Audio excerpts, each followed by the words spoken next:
Good morning, everyone. Welcome to episode 10 in our What If interview series, where we discuss and share knowledge on customer experience, digital transformation, and how to better serve customers via digital channels. So for those who haven't joined us before, my name is Tracey Greer. I'm the head of marketing for Mando. We're a digital agency committed to simplifying digital experiences for everyone. We work within regulated industries with companies like utilities and financial services, focusing on helping your customers to do those tasks they don't really want to do.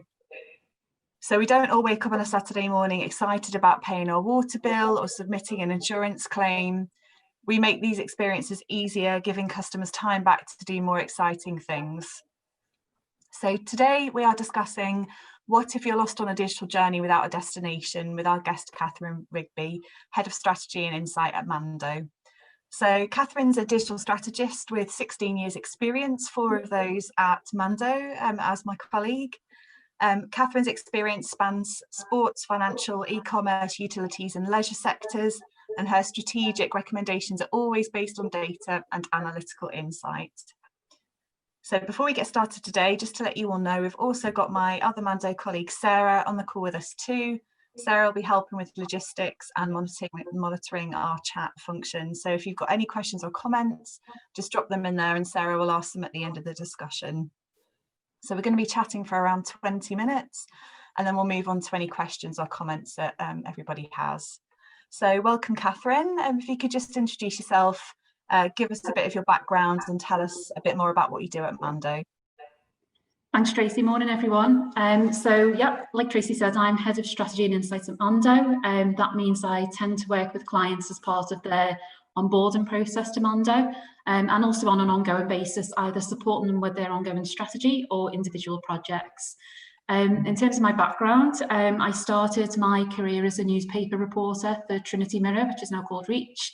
And it was when your computer was still locked down, so you couldn't use the internet. So it was still seen as something that you do in your leisure time. I left journalism 16 years ago to work as a copywriter stroke marketing assistant for Liverpool Culture Company, which was the organisation who ran Liverpool's year as European Capital of Culture in 2008. And that's really where I fell into digital. And it was quite interesting. So I thought we'd gone through a brand launch. I thought I was writing the copy for the website. And a developer from the in-house team came to train me in the content management system, which was Tridian. And I was like, oh, so I'll ring you if I've got any problems. And he said, well, actually, I'm emigrating to Australia tomorrow, so you're pretty much on your own now. So it was a complete baptism of fire. So I was creating content, uploading content, creating specs for website functionality, bespoke CRM systems, dabbling with web trends, sending mass emails, and liaising with agencies on designs. And in fact, Mando was one of our agencies all those years ago. And I remember visiting the office at that time, and there was seats in the middle of the office with streamers all around. I remember thinking, wow, this must be like Google. This is what Google's like. I remember thinking, if I ever work for an agency, this is where I want to work. So yeah, always be careful who you're influencing.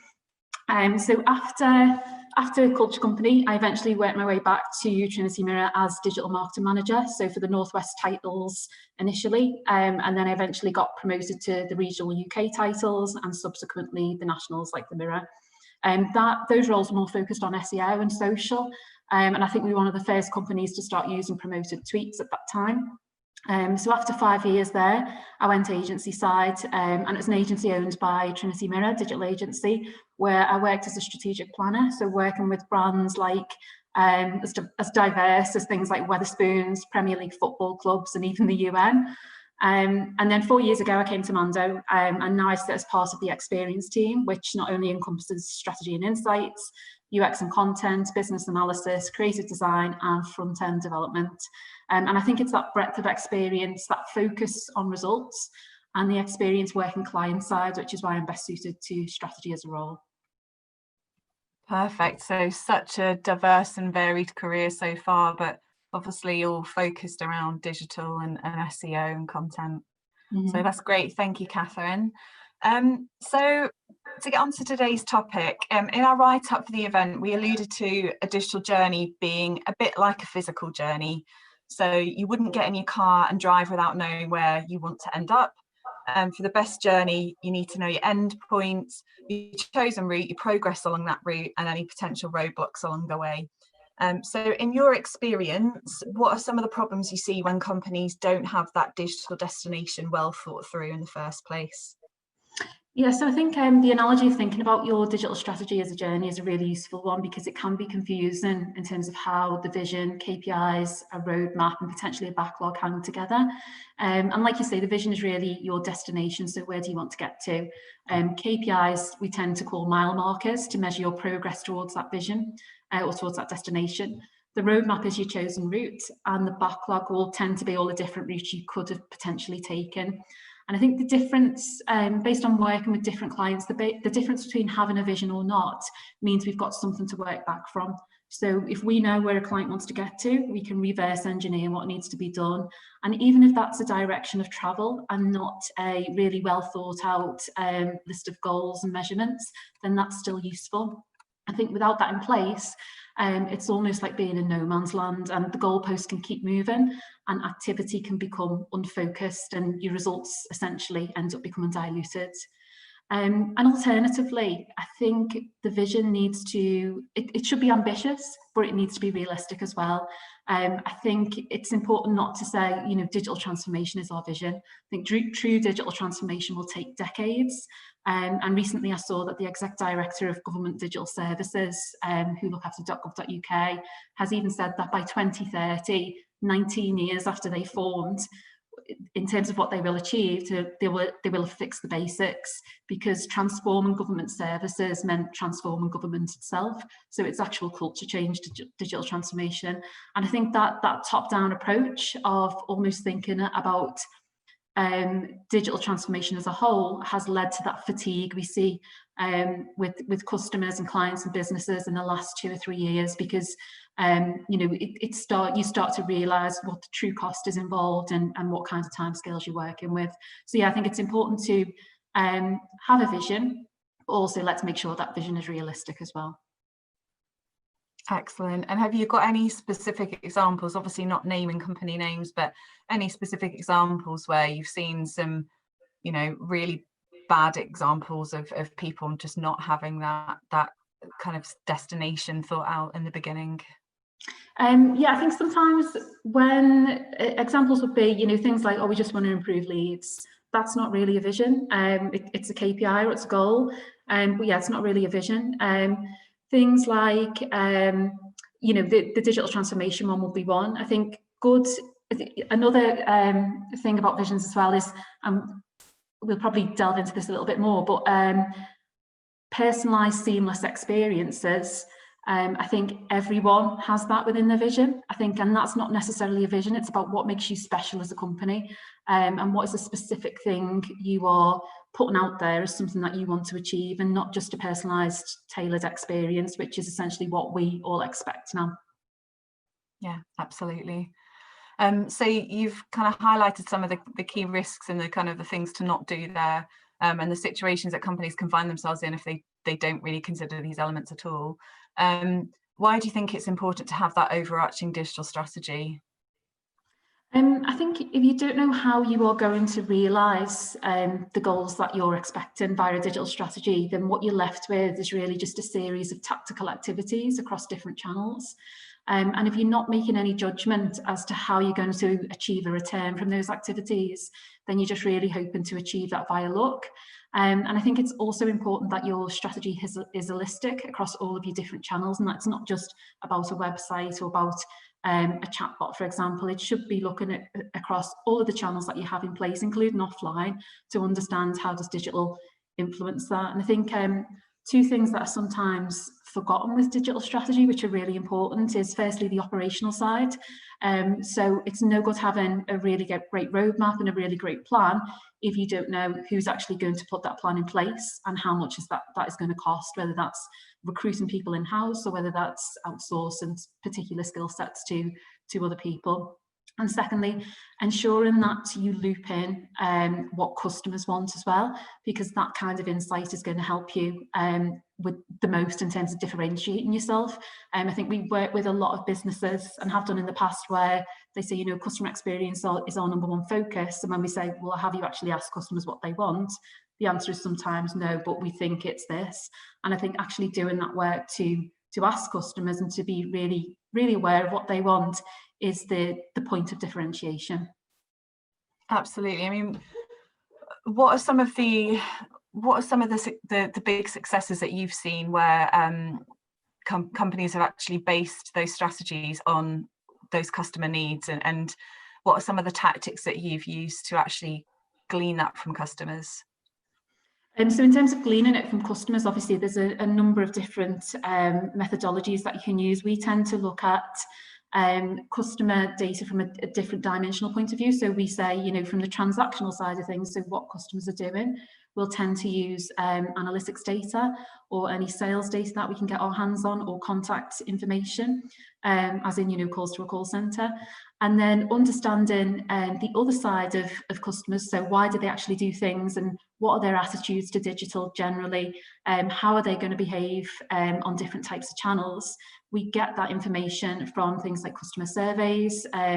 We look at secondary research as well. So it's about, there's no one answer where you can log into a system and all the answers are there for you. It's about that ongoing process of asking customers and using different techniques to do that. Absolutely, yeah. And you touched on differentiation there in the last, in the question that we just had. Obviously, a lot of the companies that we work with at Mando, you know, we've got some that are highly competitive. They're in financial services sectors, insurance, that kind of thing, pensions. And then we've got, you know, a lot of companies who are non-competitive, so domestic water companies. How do you think, or how would you approach this kind of topic when you've got those that are competitive and those that aren't? So the kind of comparators versus, you know, competitors, how would you see that working out? So we tend to, when we're starting a digital strategy, we tend to be gathering a lot of information from our clients and customers.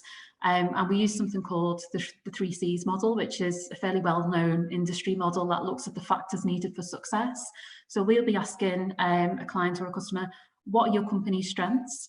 What are your competitor or comparator strengths, and what are your customer needs? And if you think about that as a Venn diagram of 3 different circles, it's where the company's strengths and the customer needs overlap, but where your competitors don't, that offers the opportunity to differentiate.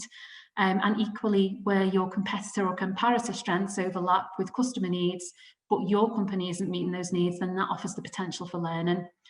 So by taking that approach, we find that really effective for any company, regardless of the sector or whether they're competitive or non-competitive. So in the utility space, for example, like water, all the companies are aiming for the same outcome, and generally their customers will want to do the same thing, you know, pay a bill, submit a meter reading and so on. But how they actually deliver those experiences is completely different from company to company. So and this links back to the vision. So if the vision or the goal is frictionless customer journeys, then it's not enough. It's going to be a given that those companies want to shift high volume, low complexity transactions online, but it's how they bring their, how they do that authentically as a company that's important, and why they're special and how they're doing that compared to their comparators or competitors is how you differentiate. So that model is really effective in helping us to do that. That's brilliant, thank you. Okay, so once you've worked as part of that strategy, pulling that strategy together, how do you decide which aspects of digital transformation to actually tackle first? Okay, so as part of the strategic process, so when we've been through that 3Cs model and we can understand where the potential is to differentiate and where the potential is to learn, we will obviously generate a number of different ideas. And most commonly, once we've got that list of ideas, in terms of prioritising them, we'll commonly use a criteria of business value versus technical complexity. So if all of those ideas go into a backlog, we'll start to assign you know, how is it high, medium or low in terms of business value? Is it high, medium or low in terms of technical complexity? And then we end up with a matrix basically. So if you've got your 4 quadrants, you've got high value, high complexity, that's going to give you your strategic projects. You've got high value, low complexity, that's going to give you your quick wins. You've got low value, low complexity that you might do if you've got time, if you completed the other things. And then you've got low value, high complexity, which are the things that you're not necessarily going to do, because what return on investment are you getting? And we find that by doing it in that way, you start to identify you know, the right way to do things, and the prioritization comes through that. And especially if you've done your 3 C's model, where you're taking into account the customer's needs, again, you'll be prioritizing based on a company versus customer approach as well. So we're absolutely not saying, you know, what your customers want is what they will get in terms of the roadmap. It's about having that balance between business and customer. That's really important. Exactly, yeah. That's great, thank you. So we know that there are some individuals out there who like to make strategy sound like a rare art form and something that should be super complex, really expensive, and take a really long time to deliver any tangible benefits from. So why do you think that is, having worked in the field for many years? Yeah, this is one of my real pet hates. And I think it's a combination of things. So I think if you make something sound complex enough, then you scare businesses into thinking they can't do it themselves. And I think it can become, like you said before, about digital transformation and starting to breed this idea of fatigue, or this feeling of fatigue. I think increasingly when we're speaking to clients and we're speaking to customers, what comes across is, oh, I don't want to do another workshop. And I feel that pain sometimes, because not everything is about a workshop. Sometimes, especially water companies and utilities companies who have been through the process of creating a business plan, have all of that information there. So why would you put them through the pain of sitting in a 4-hour workshop to tell us all that information? I think there's a number of different skills that are involved in strategy. So yeah, I think that there's that side of things by making it sound really complex, which it isn't. And I think also digital strategy is a discipline in itself. It's not general consultancy. And I often don't think that's recognised within the digital sector, let alone other areas. And I think being a good digital strategist is not just about changing your business card or having strategy on your business card, or even just saying the word doesn't make you a strategist. I think a digital strategist knows in detail a number of different digital platforms, a number of opportunities, and most importantly, they know how they fit together. They know how to sequence those activities, because they understand how they can cause audiences to drop off, the possibilities that each of them will afford in terms of benefits they can bring to the business. And I think good digital strategists are humble enough to know that strategy is across discipline, and that the best digital strategies are derived from teams, not one individual just sitting in a corner doing it by themselves. I think the results of any good digital strategy are the products of the parts of the team that created it. And really the strategist's job is to recognise where their knowledge stops and to understand how they bring those skill sets together and get the best out of them. And how have you kind of worked that in the past with kind of internal and external teams? How do you bring both of those together? So say like a Mando team and an internal client team to kind of get the best out of that strategy. Yeah, ideally we like to have different roles and different disciplines in the room at that kickoff session. So if it is a workshop, and we're talking to a company about how they operate and what their ambitions are for digital, ideally we wouldn't just have from the Mando side, we wouldn't just have the strategist in the room. We'd have a UX representative who would be essentially representing the whole experience and the customer viewpoint. We would have a technical representative who would be understanding, well, what are, in terms of the customer's goals, how is that eventually going to implement on what I build, and how I can help evolve their vision. And I think from the customer side, we like to ask for a range of roles as well. So kind of C-level executives, head of product teams, marketing teams, specific digital teams, and also kind of back office functions as well. So it's really important to have that mix of people. And again, in terms of the methodology, it's either having them all in one room or sitting with them separately. And there's any number of ways to do that. But I think having that all-round view is really important, because otherwise the strategy just becomes myopic and it just becomes one person's plan instead of the business's plan. Absolutely, yeah. It's really about that combination, isn't it, of everyone coming together. So that all sounds really great, really interesting, makes complete sense. But from a practical perspective, how do you kind of get companies started with setting that ultimate destination? In terms of the ultimate destination, I think it's about doing that 3Cs work. It's about understanding where do they want to get to as a company, and how does digital support that? And really, when we are trying to create a strategy, we boil it down to its most simplest of parts. So we have 4 questions, and it's really, where are they now? Where do they want to get to? How are we going to get there, which is the strategy bit? And ultimately, once we've delivered those activities, are we actually there yet? So are we at that destination point? And I think by going through those activities, certainly the where are you now and where do you want to get to, we have different deliverables or different products where we actually start to get that out of companies. So we obviously create a vision and we create KPIs, and by looking at those 2 outputs, that's how we actually start to get that information from the companies themselves, and start to, obviously we work with different companies where they might have a really well-defined vision. We might be working with companies who have never created a vision, and then we might have something somewhere in between where they've got a vision but they don't really know what that actually means in terms of digital. So there's always, we've worked across all 3. And yeah, I think that the actual methodology and the way you get that information out is always quite similar. It's just, where does the company start and point that differs. Brilliant, thank you. Just wanted to go back to something that we mentioned in your intro, which is around data and analytics. Mm-hmm. We said that all of your recommendations that you make in your role are based on data and analytics. So how do you do that? How big a part does it play, and whereabouts in the process do you kind of draw on that data? So in terms of where we draw on it throughout the process, it's throughout. So at the start, obviously, and I think when we say data, it's important that data can be anything. So it can be information we're collecting from a customer. It can be secondary research. It can be primary research that the customer may have done or that we do. It can be reviews. I think when we talk about data, we're not just talking about, analytical data, for example. It's about everything that goes alongside that.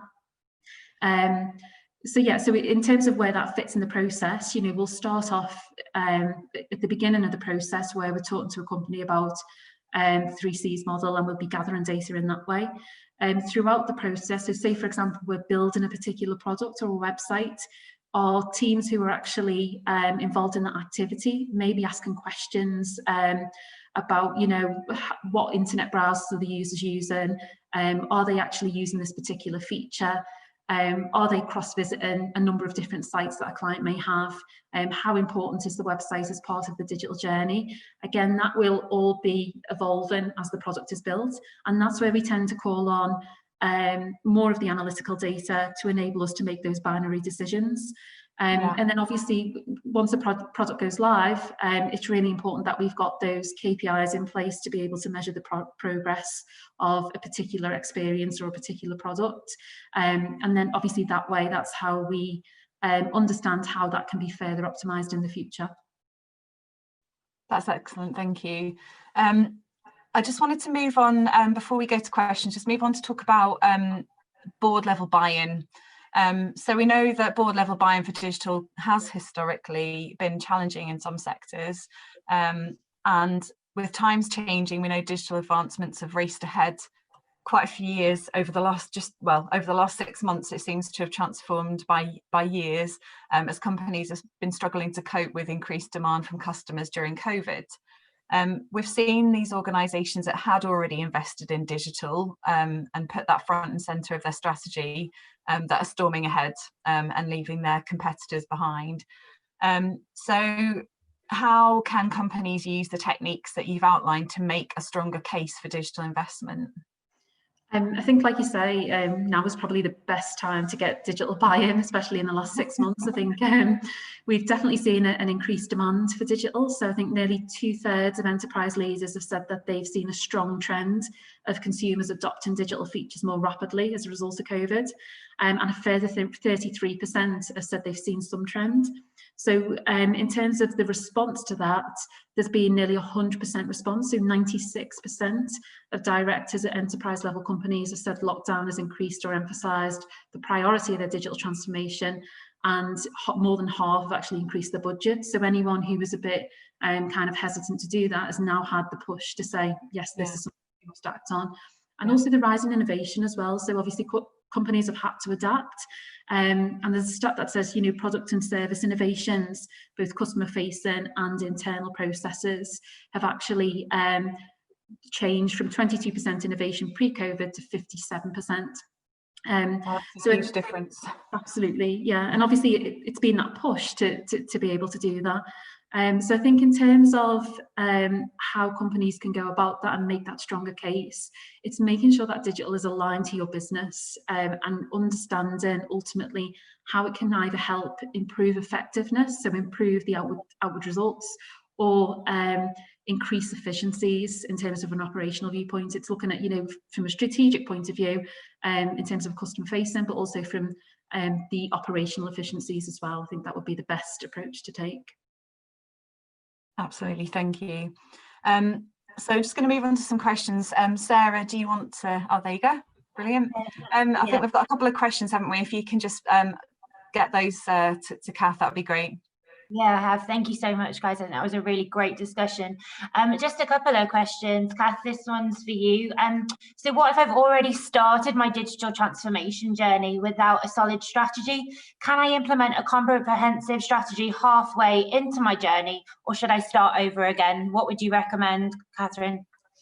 I don't think you should start over again. I think there's always a way to measure, how far, what have you actually delivered? So if you haven't, if you weren't following a plan or following a strategy originally, let's look at what you've already achieved.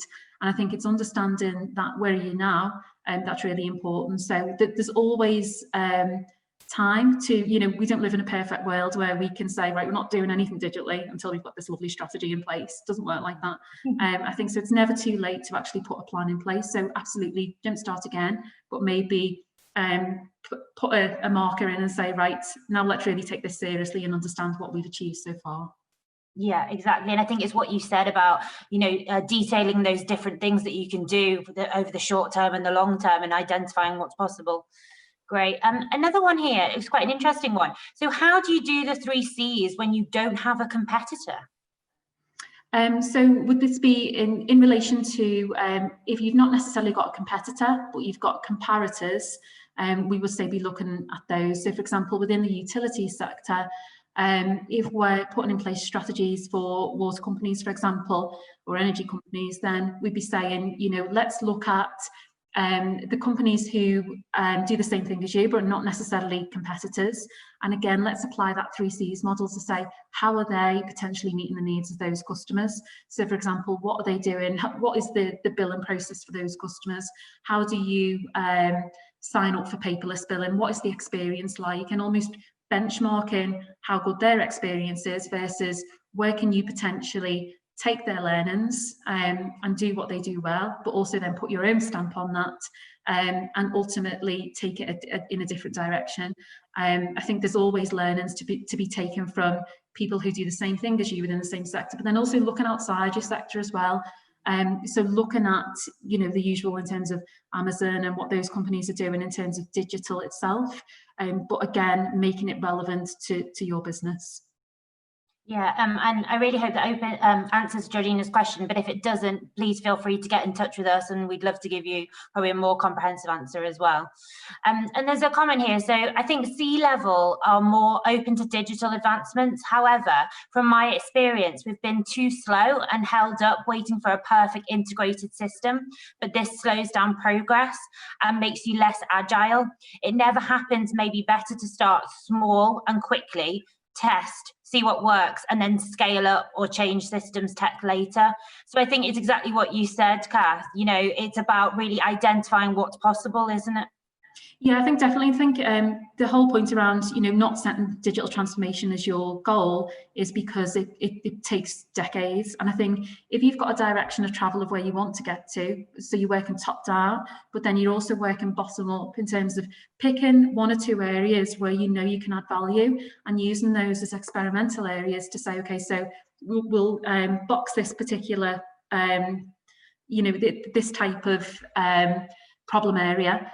We'll take this and then we'll introduce a proof of concept and see if that works. I think, yeah, ultimately it's not about, it can be quite slow if you're going towards that digital transformation goal, but I think if you're doing both in terms of top down and bottom up, you get the best of both worlds. And again, like you say, you can understand what works a lot quicker. I guess that's where your data and analytics then comes in, doesn't it? Yeah, absolutely. Yeah. I think that's it, Tracey. That's great. Thank you, Sarah, for those. So hopefully we've answered everyone's questions and hopefully you've all enjoyed the discussion today. So just a massive thank you to Cath for joining us today and for sharing her insights. And thank you to everyone in the audience who's joined us. This recording will be available later on today and we'll make sure you all get hold of that to watch again or share with your colleagues. And have a great day, everybody.